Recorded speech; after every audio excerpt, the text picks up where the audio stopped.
Hi, I'm Chris Direwald, and this, evidently, is Power Play. Hi, Internet. How you doing? Okay, so here's the thing. Either Donald Trump is a deeply aberrant Republican nominee, unlike anything that has ever happened before, or he's just a slightly less effective version of things that have been in the past. Is Donald Trump a normal Republican nominee who's trailing in a race, or is he someone worthy of disapproval? You know who can't make up their minds about that? Republicans. That's who. They can't decide. Do they want to purge Donald Trump, or are they going to reluctantly embrace him? People who know include Michael Warren. He writes for the Weekly Standard. He's a pretty big deal. We should stipulate in advance. Also a big deal is Paige Lavender. She writes at the Huffington Post, and she also has PBD status.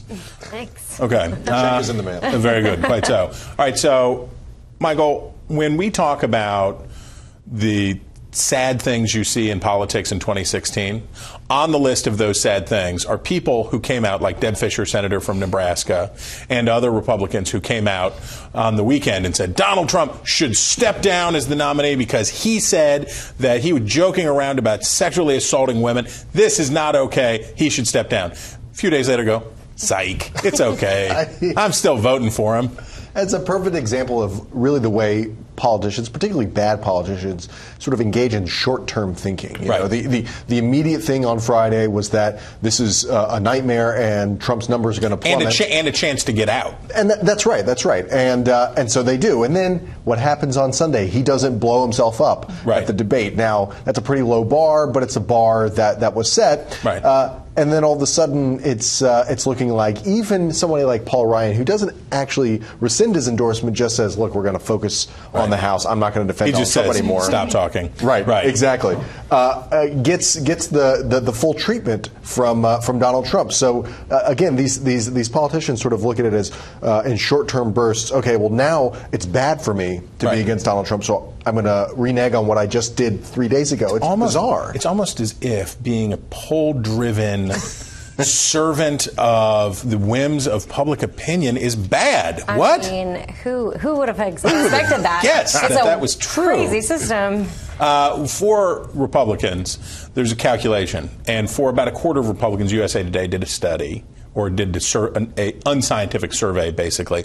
And they found that about a quarter of major Republican office holders are either not endorsing Trump or are saying that they're going to vote against him. That means 3/4 of them are. But there are calculations here, and nobody probably shows that better than Marco Rubio, senator from Florida, who Donald Trump treated like garbage in the most garbagey way. Rubio reluctantly endorsed him, and now is sort of standing there with it like, obviously, I don't like it, I don't want it, but I'm going to keep doing it. Yeah. On the other side, you have somebody like Ben Sasse from Nebraska, who early on said, nope, not going to do it, no dice, the guy's disgusting, I'm not participating. Who's made a better calculation? You know, I think the fact that either of them are sticking with their guns says something to their character. Or at least they're not flipping back and forth and trying to be swayed by the polls and by the things that are happening. Obviously, I'm thinking Ben Sasse probably made the better call because Trump is just But they're going to rip his liver out when it gets to the next time around. Rubio's betting that the Republicans are going to forgive. The Republicans who hate Trump will be quicker to forgive Rubio for standing by Trump than Trump-loving Republicans in Nebraska will be to stand by Sasse. Yeah, it's definitely going to be difficult for him, but I think when you look at the course of history, it's probably going to be better that he came out against Trump. The arc of history bends towards justice and Ben Sasse, apparently, is what we think. Who's also not on the ballot this year. That's a big true. difference in terms of the He's got a minute to let everything cool off. So, Michael, I'm going to say that there's 3 scenarios, agree or disagree. Scenario 1 is that Hillary Clinton beats Donald Trump like a drum, and like Campbellites returning to town to pick up their bedsteads after the world didn't end, they are going to, a lot of the Trump Republicans will come back into the regular fold. Scenario 2 is that it's a small enough margin of loss for Trump that they can blame each other for the defeat, and that there's a lot of enmity and recrimination. And then number 3 is that Trump somehow wins. Right? Yeah, those are the 3 possibilities. I have said 3 possibilities. I agree that those are 3 possibilities. Okay, yeah. The most likely, I think, is at this point, it does seem like the trajectory is something like a pretty bad to just kind of bad. Like an loss for 08. Trump. Like an 08. Yeah, like an 08, but maybe even likely a little bit Well, there could be worse. stink on it. There's no question. That's right. And there are a number of 88. Senate seats that are in real danger here. Oh, yeah. And so the question really is, what does the party look like in that situation after Trump?